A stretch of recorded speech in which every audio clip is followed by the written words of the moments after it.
Thank you. Our third and final speaker is Brian Burke. Good afternoon. I also spoke this morning before the Transit Committee.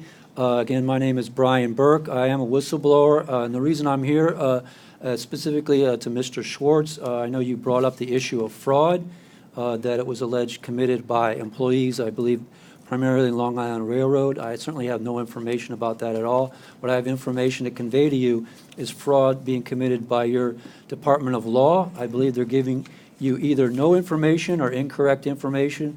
They have been stealing from me, they admit, for over 4 years. These are felonies, I believe, committed in your name. The amount now is over $100,000, which includes 2 weeks of wages, 10 hours of overtime,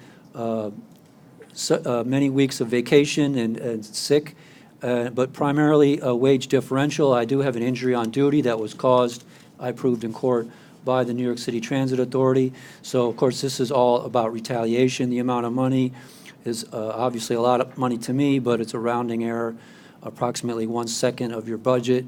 But obviously is used to try to bankrupt me, and I believe to weaponize it and threaten and terrorize other potential whistleblowers. And I believe that this is something the board should abhor. And if you're being lied to by your Department of Law, I believe you have authority over the Department of Law. And if you're using their lies, and I have to point out to you, they've been committing perjury, subornation, false instrument for filing, forgery, and obstruction of justice. And these are, of course, all felonies, all in your name, being paid as public employees out of your budget. And certainly it's something, I did speak to somebody in Mr. Foy's office, Miss Janet Tannen, and I believe that maybe they'll be looking into it.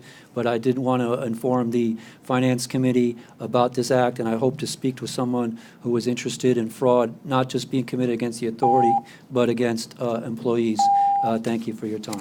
Thank you, Mr. Burke. Mr. Chairman, that concludes the public speaking session. Thank you, David. Before I ask for a vote on the minutes, I just want to make a couple comments for the record. And Kevin, I will speak to you as co-chair of the Metro North Long Island Railroad